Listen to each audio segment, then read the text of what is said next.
All right, well, welcome everyone, and welcome to another episode of Spiritual Technology Talks 2.0. And we have with us tonight or today, wherever you are, is, by the way, this is streaming now live on Facebook. So if you'd like to check it out, we have with us Rich Archer, which let me read a little bit about you just so we can orient ourselves and figure out what's going on, Rick. And Rick created Buddha at the Gas Pump in the fall of 2009, has since interviewed almost 400 spiritually awakening people from 435 now. Well-known. Wow, awesome. They keep accruing. We'll be able to add two more. Anyway, let's hope. Well known to the unknown from a variety of backgrounds and tradition. He's conducted a new interview each week. Rick has learned transcendental meditation at the age of 18 and was trained by Maharishi Mahesh Yogi as a TM teacher in 1970 and served in that capacity for 25 years, teaching hundreds of people and lecturing around the world, helping to train TM teachers and serving at the international headquarters of the TM organization in Switzerland. He earned a bachelor's and master's degree in Vedic studies from Maharishi International University. Rick is no longer associated with the TM organization, having become too eclectic and independent in his perspective to affiliate exclusively with any organization. And to join us in this conversation, we have Jonathan Robinson, best-selling author and colleague and dear friend. And Jonathan, you can describe yourself, but I tend to think of you as Mercury, the messenger of the gods.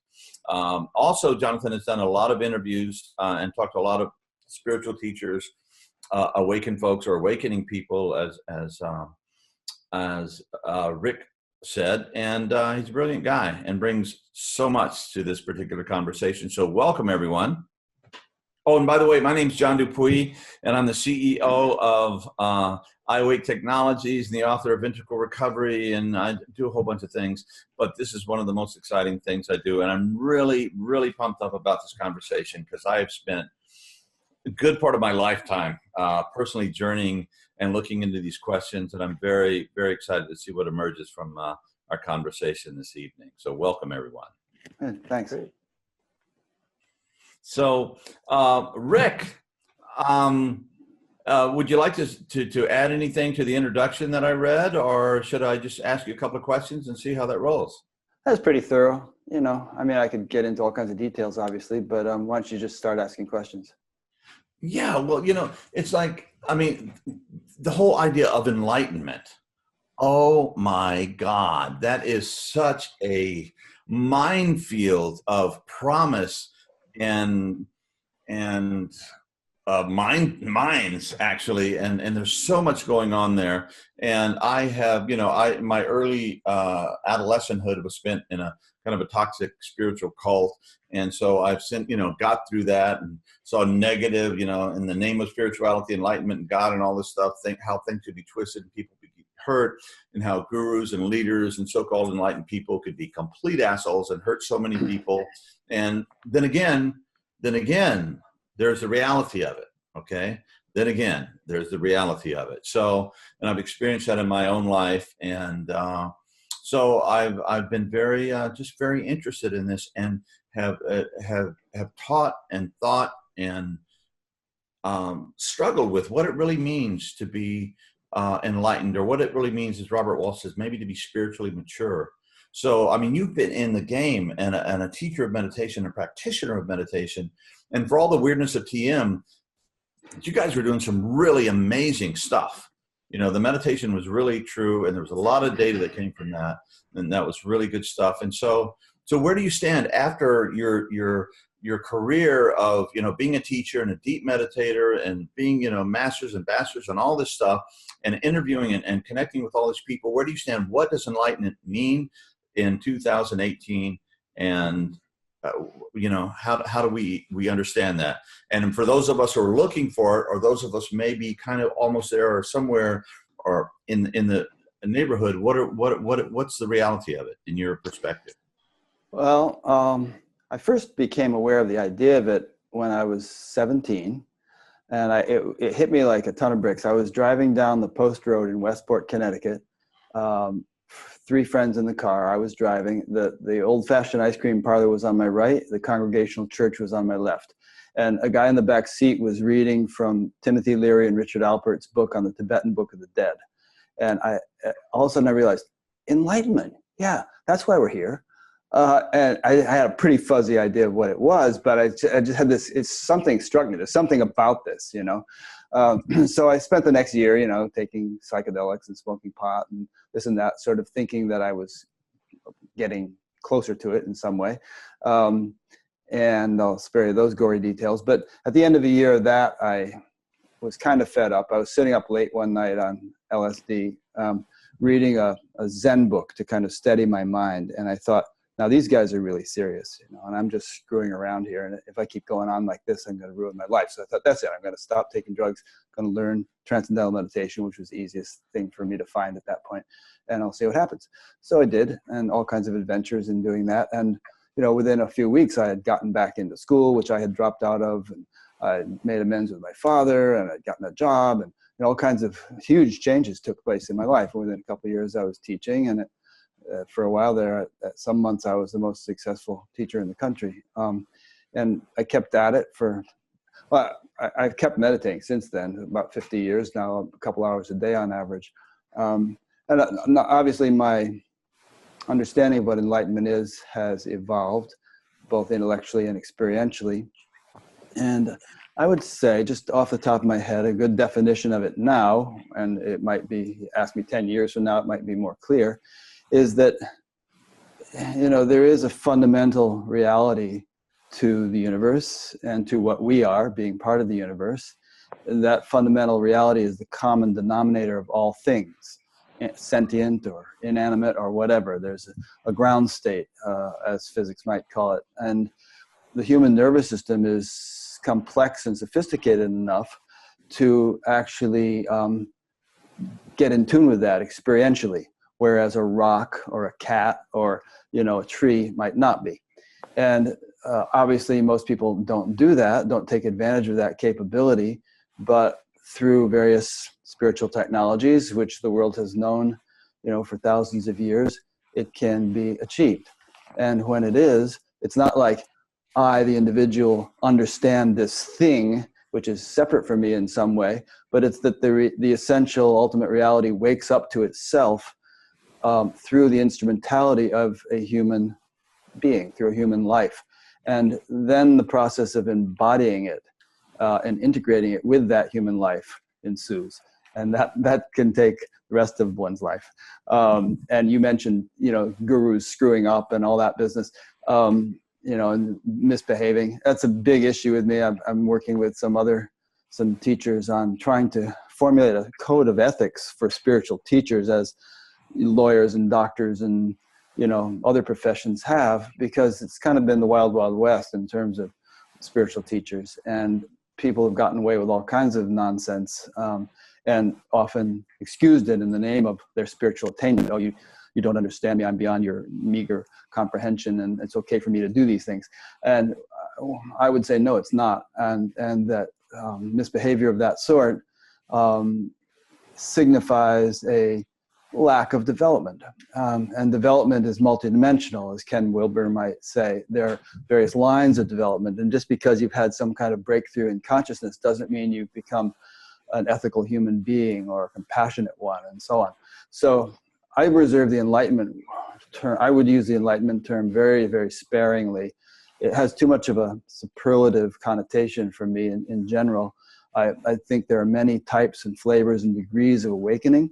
But if we want to use the word enlightenment, I would reserve it for those who have not only awoken in one dimension, you know, perhaps having a glimpse of their true nature, but have developed holistically, so that all aspects of the senses, the personality, the emotions, and everything have really come to flourish and to have blossomed in their full potential.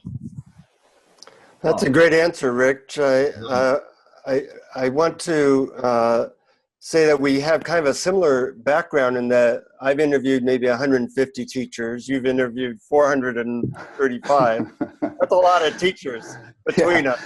And they're not all Yeah. teachers, the people I interview, because I don't, That's you know, true. that some of them might be some housewife who's had a spiritual awakening, and it's, you know, just kind of like, maybe not as articulate as some teacher, but is very much, you know, significant and genuine.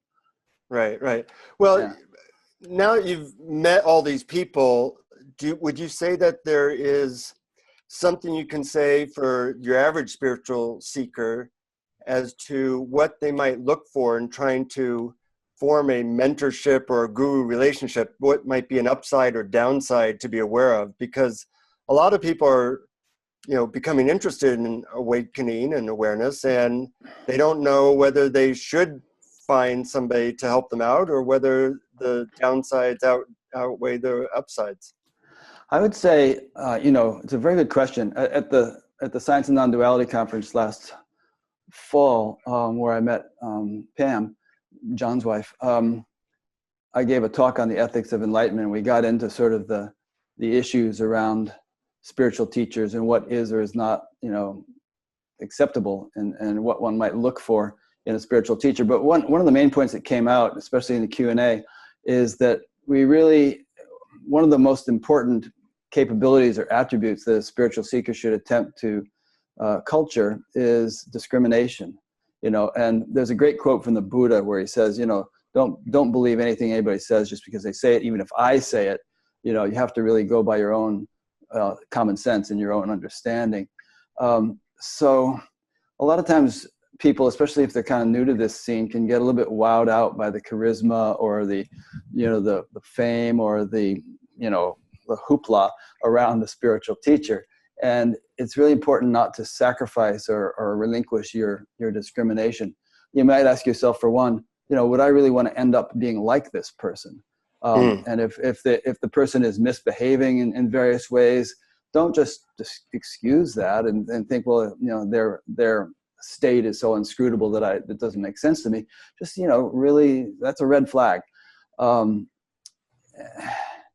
also personally appreciate people who are kind of down to earth, who seem like regular people, even though their attainment might be fairly significant. Somebody like Adyashanti, who's just like kind of part of his appeal is he seems to be kind of a regular guy, even though he, you know, is extremely clear and profound in his expression.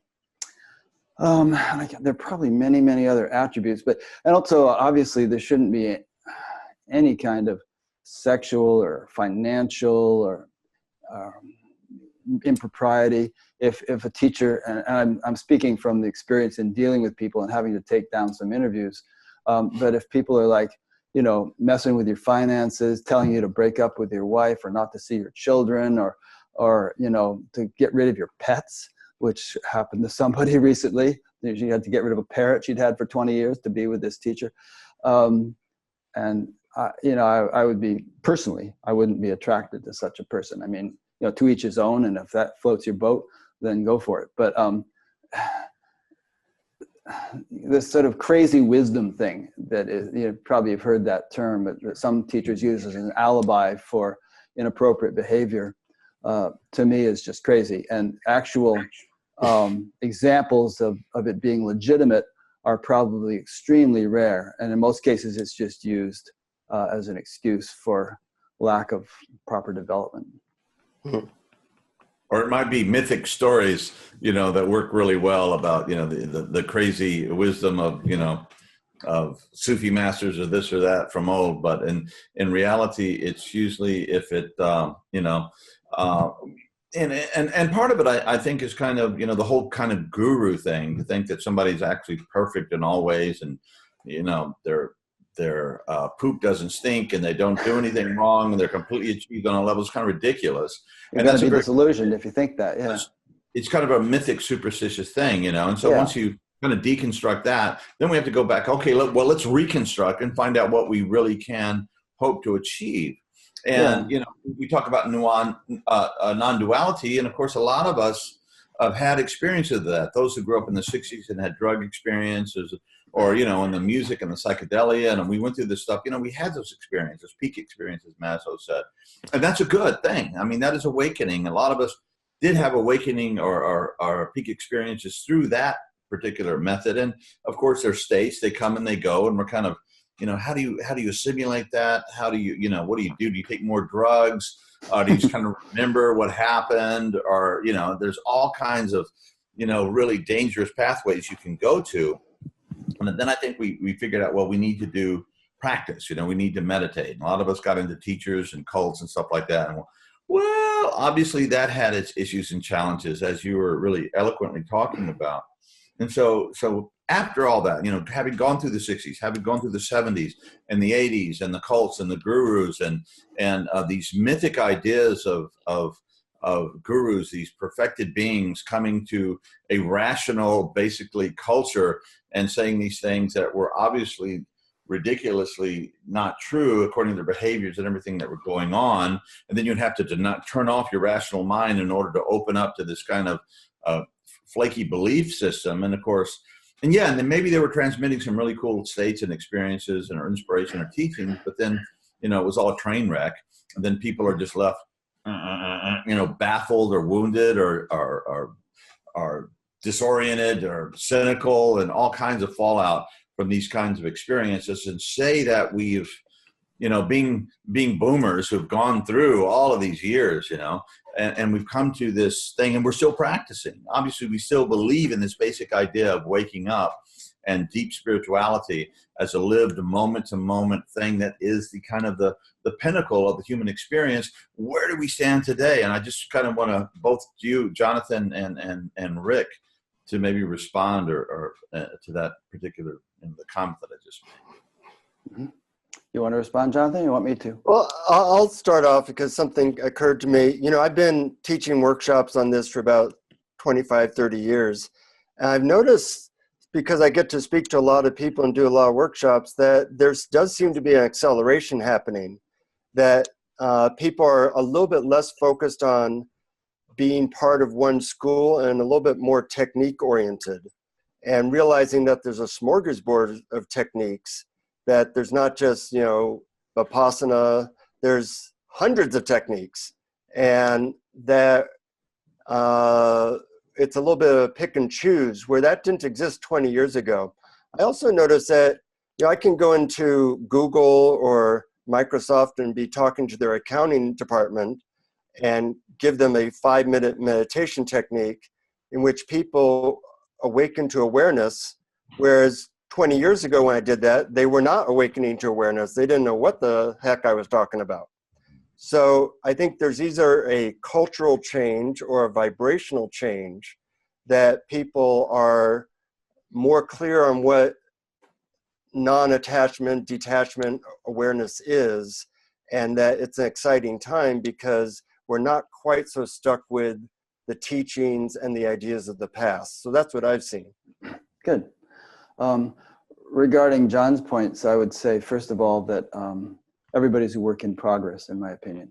I don't think I've met a human being who is not a work in progress, even though they may apparently have fairly lofty and profound attainment. There's always room for growth. Second thing is that I think that one thing to throw into the mix is physiological transformation. If enlightenment is a real state, then, and if it is as radically different from ordinary states of consciousness as it's reputed to be, then it should be as unique physiologically as waking, dreaming, and sleeping are from each other. There should be, physiological signatures for that in terms of EEG and other measures. And a lot of research has indicated that apparently there is. And so doesn't mean you have to go out and get yourself your EEG tested, but it does mean that it implies, you've heard this term neuroplasticity. The physiology doesn't change radically overnight. It takes, months, years for it to be cultured and incrementally refined. And that, again, is something that could be a lifelong process. And there have been studies with long-term meditators who've been meditating decades, which show that their whole brain physiology is quite radically different than that of the ordinary. And so it's just something to keep in mind, that the body is like an instrument. I like to refer to it sometimes as an instrument of the divine, through which pure consciousness or divine intelligence lives. We're sense organs of the infinite. And these sense organs can be refined and cultured more and more and more and more throughout one's life.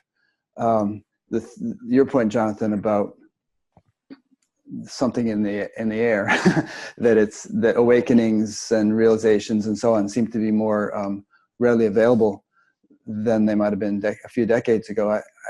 That's my observation too. People have much more profound experiences right off the bat, and I think that there's something very deep and significant happening in the collective consciousness of the world, which accounts for the popularity of a show like mine or what you guys are doing. This kind of stuff was pretty rare extremely rare back in the 40s and 50s, and fairly rare in the 60s. But it's just really, there's kind of an exponential growth in interest in it and experience of it. And personally, I think that is kind of nature's response, if we want to use the word nature, to the fact that if something like this didn't arise, we could end up exterminating the species by the end of the century. It's going to take something really fundamental, really different than everything that's been tried, to counterbalance the extremely destructive trends that are taking place on so many fronts, nuclear weapons and environmental, global climate change and all that stuff.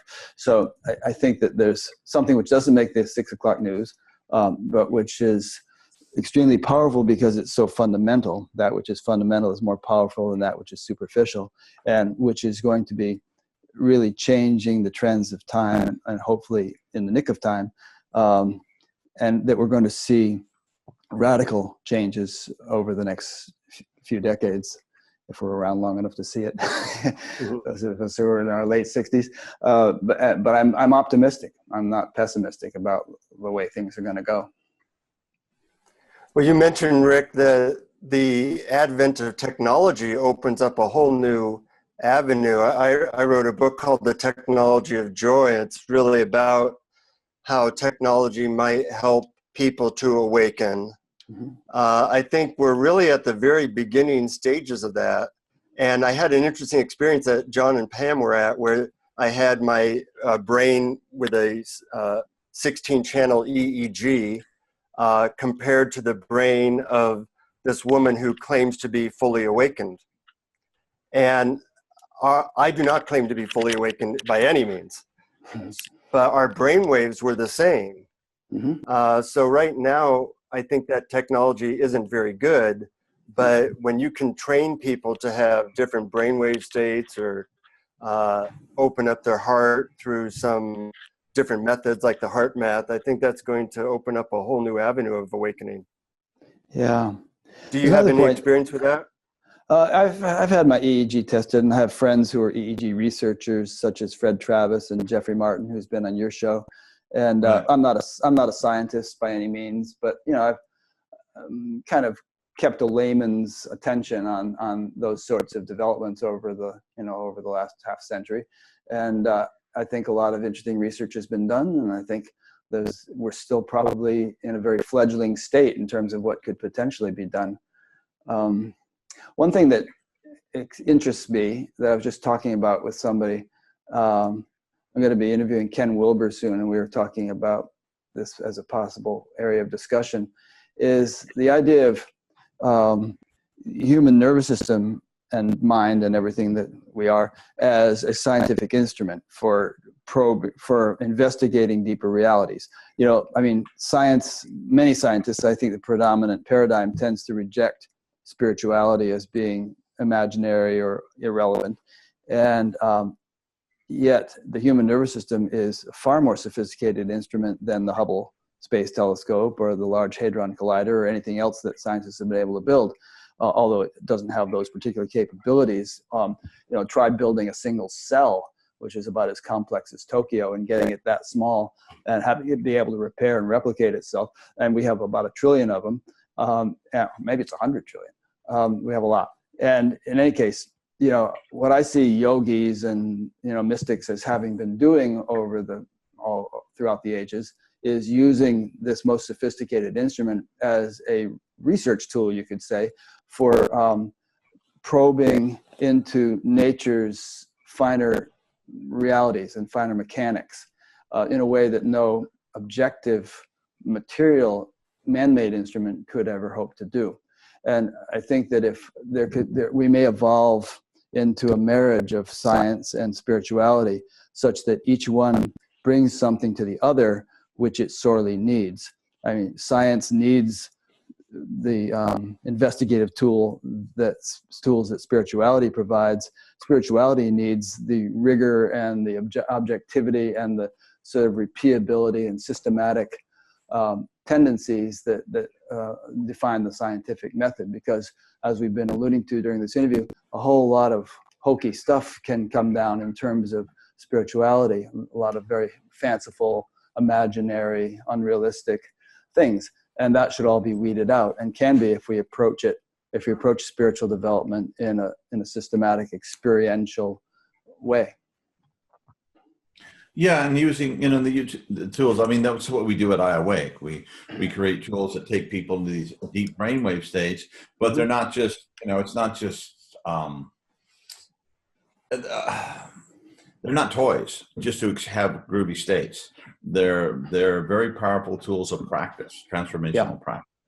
And, and my thing, and my wife always rolls her eyes because I'm so steady about that, is that it needs to be part of an ongoing practice, just like, this thing for years and years and years and years, and it begins to pay off. And there's just no, a Federer, he just won his 20th Grand Slam in tennis at the age of, God knows, 38 or something like that. Really, man, old man. The old man, and he's playing like nobody's ever seen before. And he's a master of training and practice. Yep. And if you want to achieve something, as in spiritual enlightenment or spiritual depth or spiritual awakening or spiritual understanding, you got to work at it, and trust, there's grace and dumb luck and all that, but you've got to really, really work on it. And anybody who's preaching a super easy way to get there, if you just, buy my book or join my cult or whatever it is very suspect. And what I found, and a thing, I'm a big fan of Ken. He's a personal friend and a mentor, and I have great respect for his work. And I don't agree with everything he's ever done, and he's also a human being, but a pretty smart boy, as he said one time. But he said that saying you're totally enlightened is like saying you're totally educated. Yeah, good analogy. I'm so totally educated. I mean, I'm like totally. I'm the most educated person. So totally enlightened. It's like a stable genius. Yeah. Yeah, stable genius, stable, and it's like no. And one of the things that I think I've learned in my stuff is that you have to take care of both sides of the street. The non-dual, the stable non-dual realization, understanding what comes with time, it comes with breakthroughs, and it all small, big, big ones, but it has to be stabilized through practice and ongoing work. But then again, you have to go to the other side of the street. You have to work on yourself. So you go through this thing, you see this perfection, this non-duality, this intelligence, this goodness, this purpose, in these states where, your ego self kind of just dissolves and you realize I am that I am. And there's just that and nothing else ever has been, will be. And time and everything else just emerges out of that, your true self. Okay. But then the doors open up. You have to go back and work on your personal self and struggle with the hurts and the traumas and the neuroses and all and the shame and this and that. And that's what happened to me. I had big, powerful, I'm kind of a natural mystic from the time I was 11. I started having these experiences. And yeah, they would open up and I'd understand that stuff. I could read the mystics and read Rumi and I get it, really get it from a whole felt sense. But then I have to go back and deal with my individual John self. And I was having a conversation with some men I really adore, deep friends of mine. And I just think they're some of the best persons on the planet if they feel this deep sense of shame, of how bad they are, how, and I was like, I don't really feel that so much anymore because I've come really at a deep level. I've accepted how fucked up I am, and how that's just part of the perfection. And so I used to feel so much shame that I wasn't enough. And now I'm just going to accept it, It's like, yeah, it's just this little ego self. And it's a goddamn mess. But there's this other thing, this deeper self. And if I can get out of the way and let that come through, then good things happen.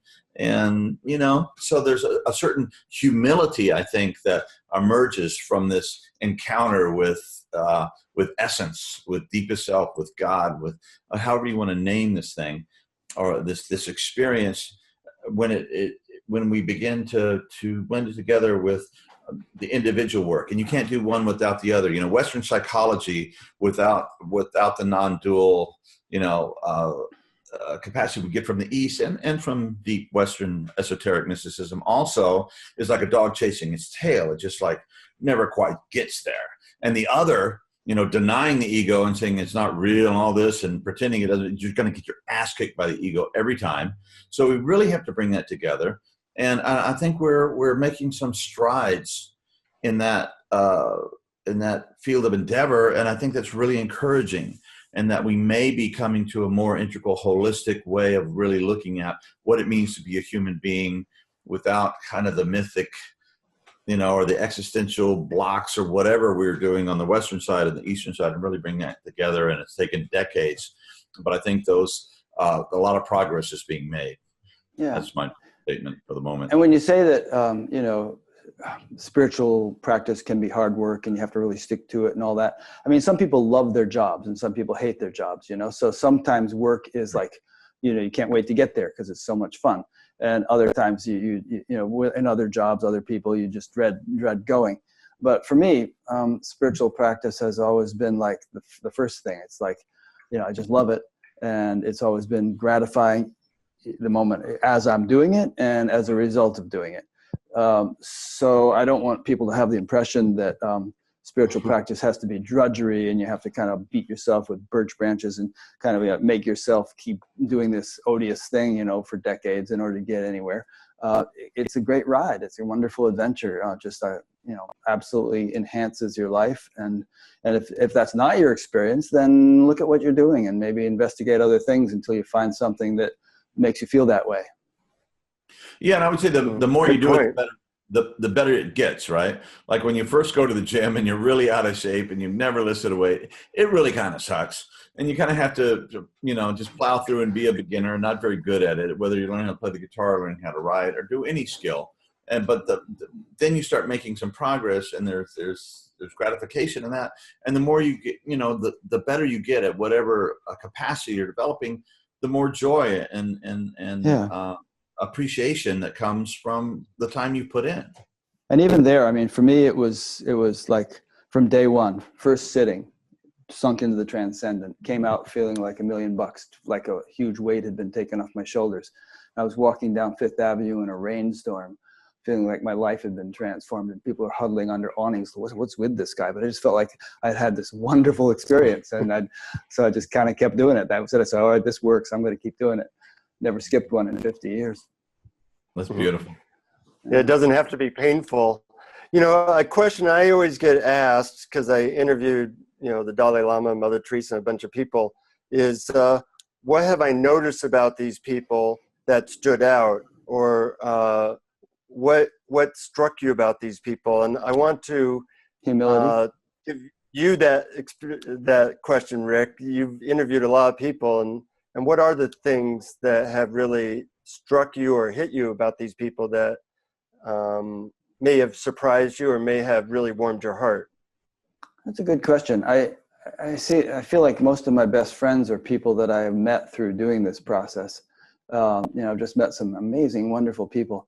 And I've traveled around the world a bit, and wherever I've gone, like I spent 3 months in Iran one time, for instance, you find that there are just some amazing, beautiful people there. I imagine that you would find that wherever you went. So there are all these like gems sprinkled around the world. And in terms of the people I've interviewed, a good question. I don't know, there's such a variety. I suppose one thing that comes to mind is just a kind of a passion and enthusiasm for experiencing and discovering more deeply the thing that we're talking about here, you know, which is one's own true nature, reality, you know, what life is actually all about. There is usually not, I mean, people might have their interests, they might like music or they might like going to movies or whatever, but there's usually not the sort of sense addicted fascination with the phone, or with the latest trend or fad, this sort of outward directed craving and quest for fulfillment, which never seems to be gratified in the large percentage of the population. The people that I've been encountering and talking to have really found something gratifying and deep and meaningful within themselves, you could say. Which is not to say they're self-obsessed or self-absorbed, but that's where it's found, deep within. All the happiness that we derive from external objects is just a kind of a pale reflection of the sort of unbounded ocean of happiness that lies deep within, if we can learn how to access it. And I'd say that the people I've been interviewing have learned how to do that, and have sometimes through disciplined practice and struggle and strife and whatnot. Other times sitting there tying their shoes in the morning, and all of a sudden, boom, they have this big spiritual awakening and don't know what the heck happened to them, and have to figure it out after the fact. Mm-hmm. Mm-hmm.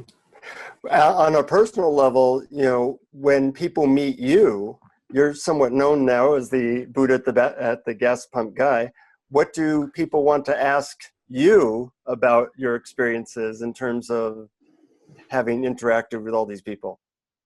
What's the most common question you get?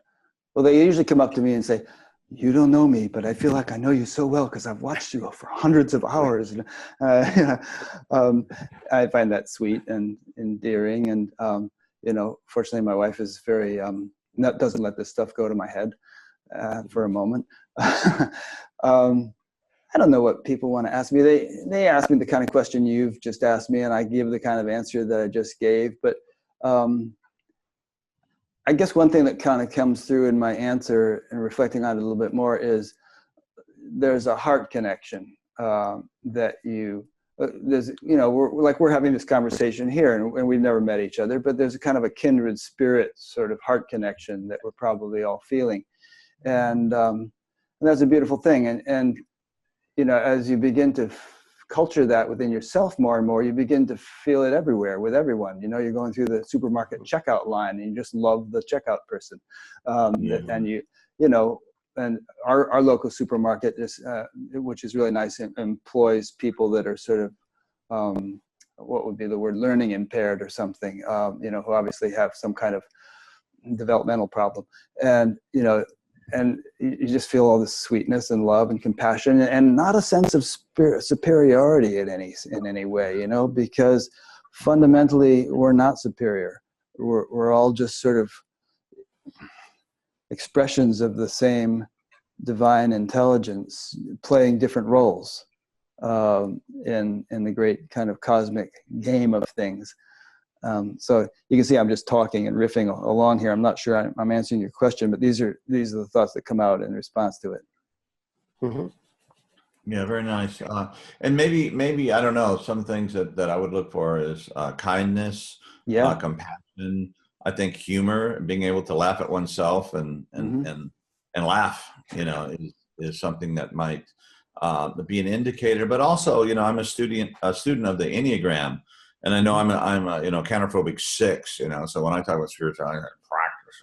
You got to work through the pain and confront all the darkness of generations, the common past and present, all this stuff, and there are people that really sucks, and that's, that has to be my particular, brand. And so, there's these different 9 points in this kind of sacred typology. Uh-huh. And Jonathan, you're probably a 7, so it's much more about joy, happiness, are probably much more appealing than my stuff, but I would imagine there would be, within that, spectrum and that complexity, that there's different types of, colors of the rainbow, or the spectrum, if you will, and different enlightened people will kind of express it in different ways. Yeah, no, that's a very interesting point. If I could just respond quickly. I mean, even in the ancient Vedic rishis who cognized the Veda, no one of them cognized all of it. There were different sort of shakas or branches that each one cognized according to their particular capability, their particular nervous system. So even though on some very fundamental level we may grok the totality of the ultimate reality, in terms of our specific the expression of it, there's always going to be some uniqueness that is not completely comprehensive, but that's our particular reflection, our particular gift to the world through the expression of that. Kind of like if you had the sun shining and then you have all kinds of objects which can reflect sunlight, and some might be green gems and red gems, or just a piece of metal, and they're all going to reflect the sunlight differently, even though it's all the same sun. So we're all really essentially the same person, but it's not a person, just pure awareness, ultimate reality. But we each sort of have our own unique wiring, and no two of us are exactly the same.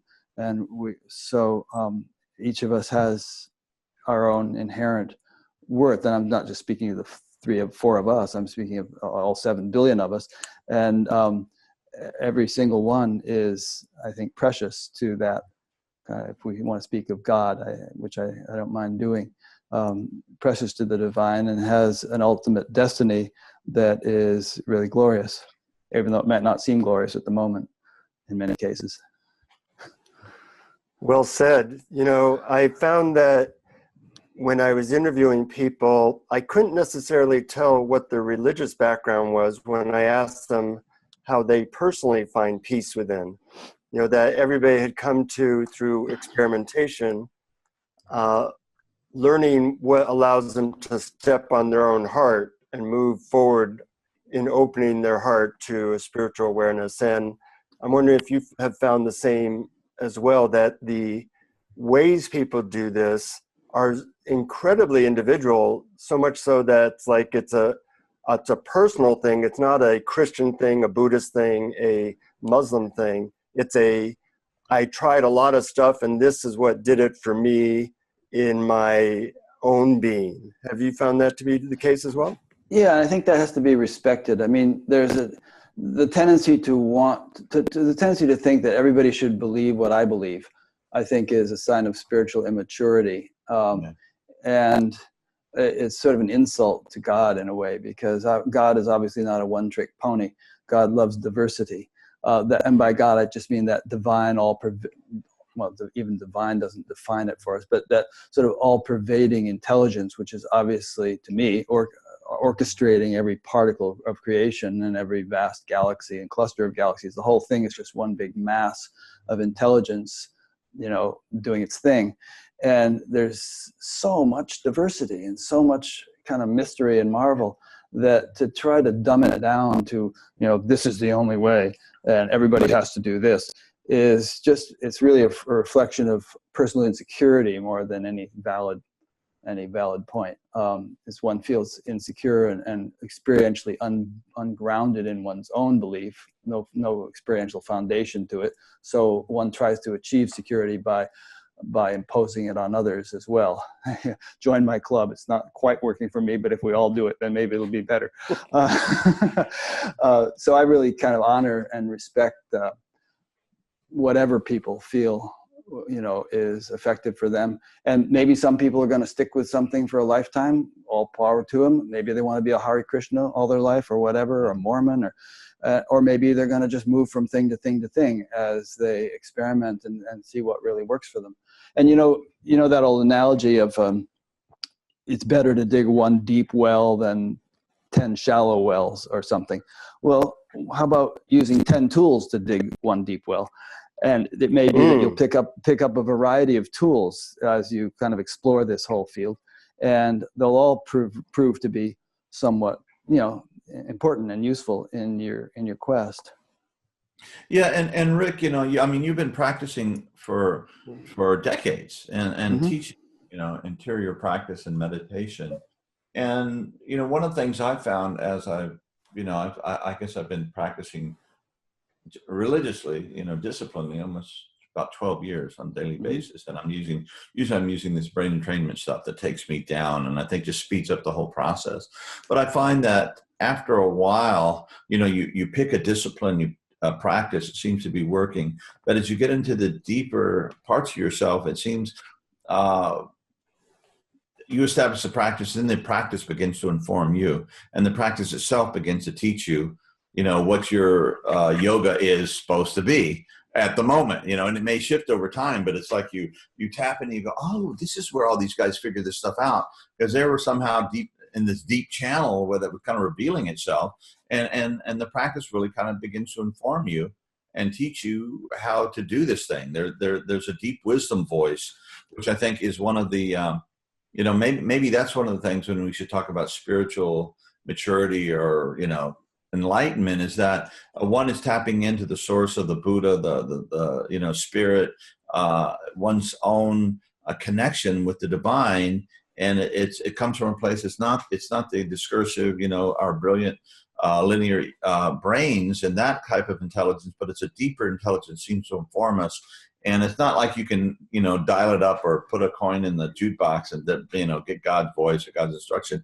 But as we sink into that, it seems to be that there's a guidance and there's a knowing that emerges. And sometimes you just have to hang out with the unknowing, but that kind of emergence of wisdom and understanding and what we're supposed to be doing through all our foibles and all the complexity, the wonderful complexity of being a human being that seems to emerge out of this deep contact with that the deepest part of ourselves, the essence of our being. Yeah, I think that speaks to what I was saying a minute ago, also about sort of the all-pervading intelligence governing everything. I think that there's sort of an evolutionary imperative to the universe, which is responsible for its evolution over 13.7 billion years, and the formation of stars and the explosion of those stars and the formation of heavy elements, and all going on to produce more and more complex structures and ultimately forms of life. There's, you know, this is obviously not, to me, it's obviously not random or accidental or anything of the sort. So there's a kind of an evolutionary force that's driving us on whether we know it or not. And it will guide our spiritual practice. What is it Jesus said, you know, seek and ye shall find. I think if you have the intention to evolve spiritually, then you're aligning yourself with that force consciously. I mean, the force is governing you whether you're consciously aligned to it or not. But if you kind of really get on board and begin to cooperate with it, and then a great acceleration can take place. And, you know, one thing will lead to the next. And you might not know what you're going to be doing in 5 years, but you'll know when the time is right, because you'll just have the inspiration to do it. I mean, that's how I started this show. I was just out in the garage working out on a Bowflex machine, listening to Adyashanti, and this thought popped in my mind to start an interview show, and it was just insistent, you know, and it wouldn't leave me alone. And I started out thinking in a very small, limited way about doing it as a local radio show here in town, and that wasn't getting any support whatsoever. But then when I finally kind of started thinking a little bigger and moving into the direction that it actually has gone, it's like, you know, kind of the wind at my back started to blow, and it started to succeed. Mm-hmm. Rick, I'm wondering, with all your background right now, what feels alive to you in terms of helping you to align with the infinite or awareness? What are you currently using that seems to really make an impact on you? Well, I still meditate a couple hours a day, as I said, and that is always a profound experience for me. And I live a relatively normal life. I get exercise, and I try to eat well, and, you know, I have a family life here, a couple of dogs, and this and that, which kind of keeps me balanced and rounded out. This interviewing process is tremendously powerful for me. Just every single week, focusing, you know, spending quite a few hours preparing for the next interview, reading the books and listening to the talks or whatever, and just really tuning into yet another fascinating person, and then having a 2-hour conversation with them. It's just been one of the most profound things that I've personally ever done. So that kind of sums it up for the moment. There may be other things as time goes on, but that's the way my life has been rolling lately.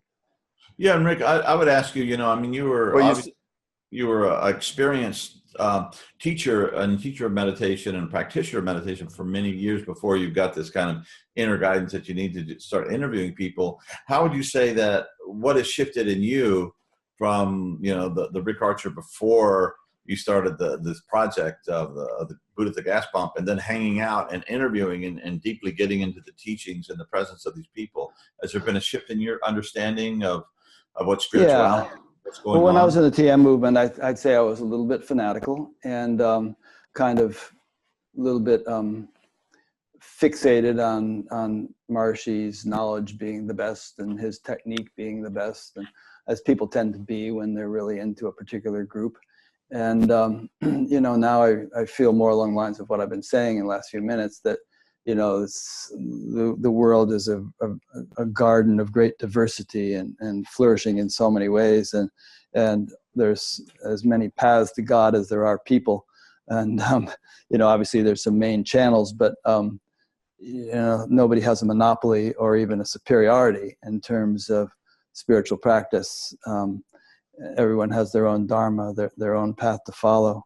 And you know, I think as many teachers have said throughout history, the key element is the desire for it. You know, if you have an ardent desire for God or for enlightenment or for realization or however you want to define it, then that's the most powerful thing in and of itself, and all the means will collect around that desire to enable you to fulfill it as best you can.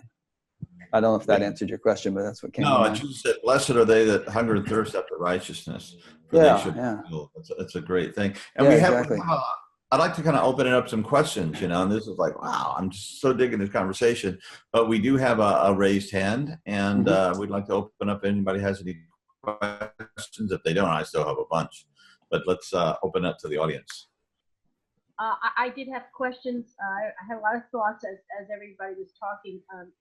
I originally raised my hand when we talked about the EEG. I just wanted to mention, I saw a study that Dr. Amen did with the Long Island medium, and her EEG clearly was quite different when she was in a trance state, when she was doing the reading, than the average person. So there is something to be said about those EEGs and the really, truly gifted individuals that can do these readings and stuff. Moving on. I'm in my doctoral degree. I'm in the last couple classes before starting my clinical PsyD doctoral project. And I'm in the process of writing a book right now, where the title of the book is In Therapy, how to, I don't know what the book, I'm just starting it. Doing your own therapy through transpersonal psychology, through transpersonal psychological approach, which takes a spiritually eclectic view of how everything that we come on board, we have everything on board to heal ourselves, to dig deeper, to find out the true essence of our individuality, to find out the reasons, the causes, the lessons that we're supposed to learn from all the sum total of the experiences we've had and all the people we are talking to. So I'm doing the book, and I really believe that the spiritually eclectic approach should be brought into the mainstream counseling psychology, because when I was in my master's degree at Argosy University in California, I was really beat up a lot for trying to bring spiritual conversations in the counseling setting, and a lot of these people were like, that's woo-woo, you know, you just can't do that. Counseling, you know, spirituality should be outside the counseling session. And I'm like, no, what are you kidding? You have a biological, a physical, an emotional, and you have a spiritual dimension to yourself. So I've been on this kick trying to promote the spiritually eclectic perspective and how we can use this to advance our own healing without needing all these thousands of hours of therapy. Carol, did you have a question for Rick? I needed to mention. I wanted to be able to tap in. I happened to come across the webinar, and I wanted to see what you guys had to say. And I saw you talked about the ethics of enlightenment, which was interesting. And I just wanted to be able to get his contact information, so during my research I can tap into the wisdom. Yeah, just to Carol's point, I would just say that you know, if psychology doesn't think that spirituality is part of its domain or should be part of its domain, then it's in a fairly primitive stage of its development, because, you know, spiritual development, as I understand it, is really the, you know.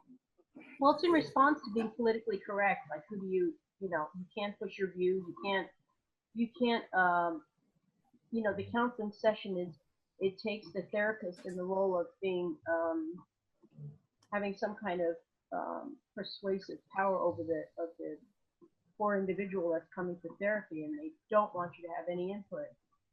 Yeah, we don't want to arm twist anybody, but if by spiritual development or enlightenment we mean the full blossoming of what it means to be a human being, I should think that that would be of great concern to psychology, psychiatry.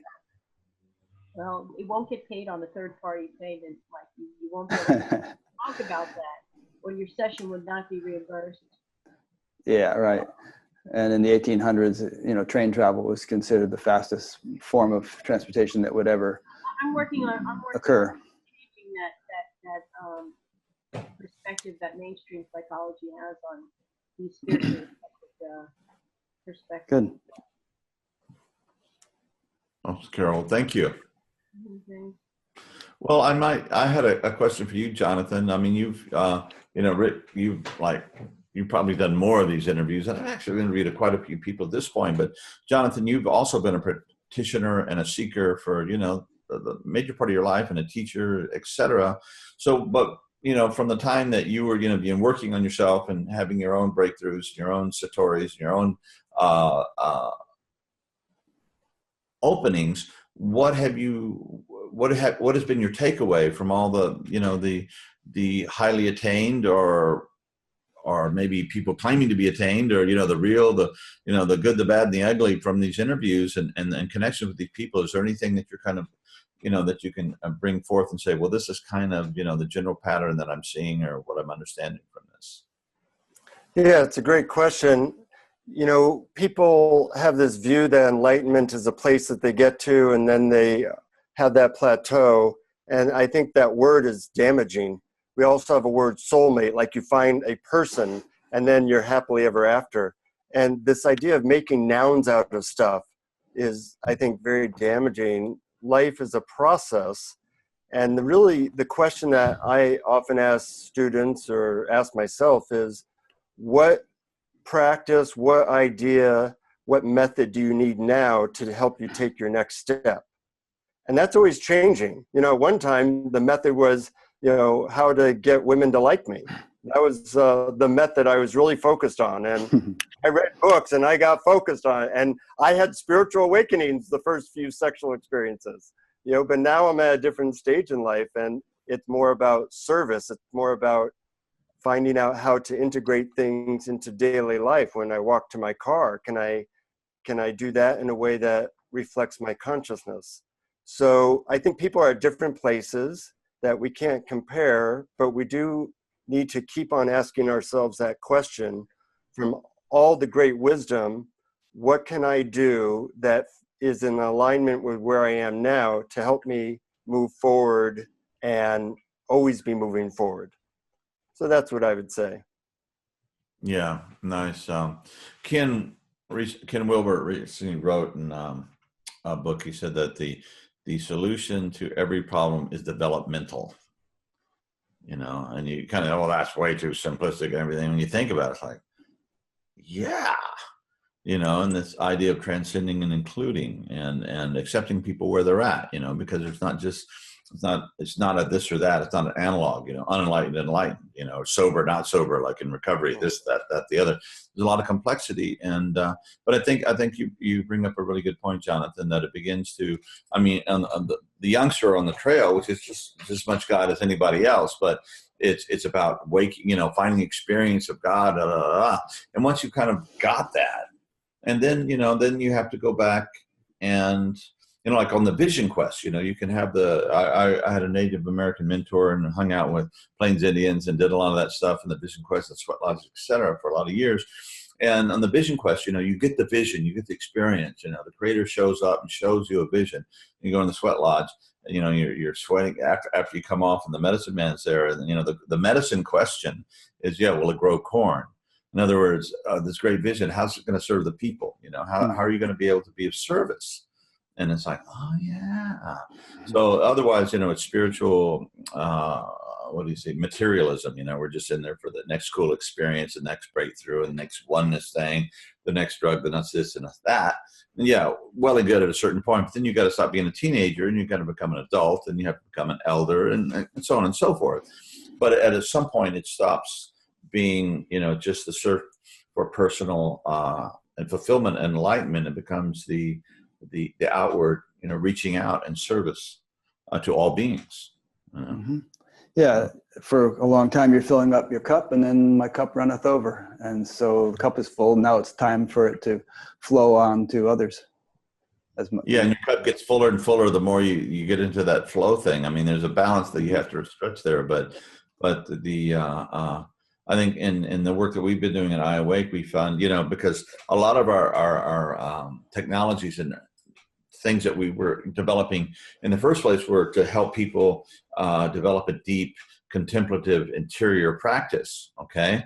But then, now we're kind of going, yeah, well, that's totally essential. But then you have to develop the ability to get into the flow states where you're actually able to give back, and that takes some work and discipline and training too. You just don't, it'd be nice if you have, this oneness experience and then you totally can communicate it and blah, blah, blah, in whatever field that you're working in. But no, that takes work too. So you have to have the interior and the exterior, exterior, until it all becomes just one thing. But there's a great joy and peace and authentic happiness and joy that comes from giving back to the world when you've really done some of your work and you've really gotten in touch with that, but then you begin to give it back in compassionate, creative, beautiful ways that are giving back to other beings.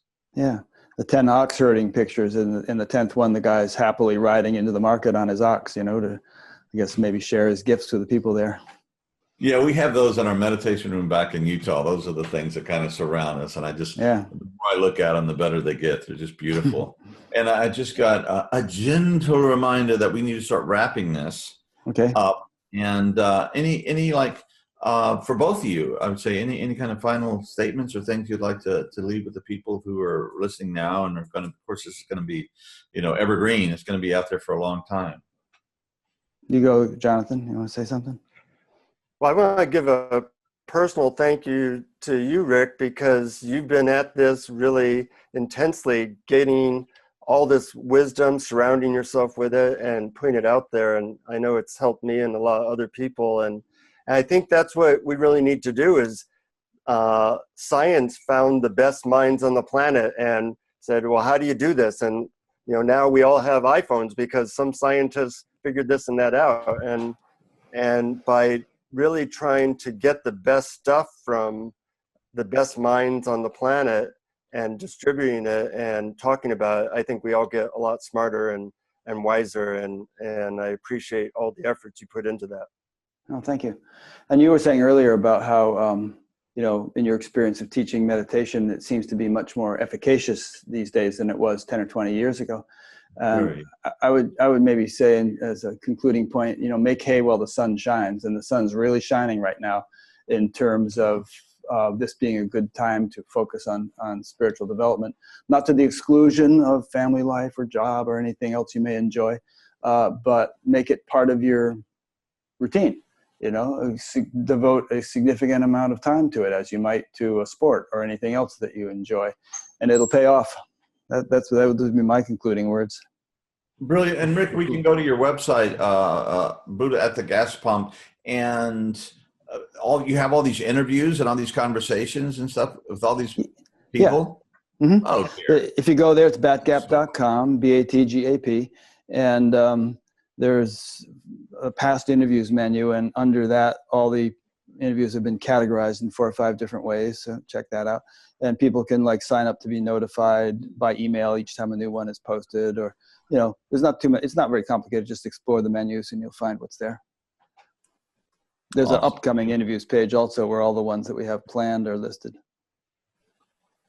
What a gift, what a contribution. Well, thank you both very much. It's been a real honor and inspiration to be with you guys. So thank you. For all who've been here with us live, and for those who will listen to us later. Anyway, namaste. And, appreciate it. Namaste. Yeah.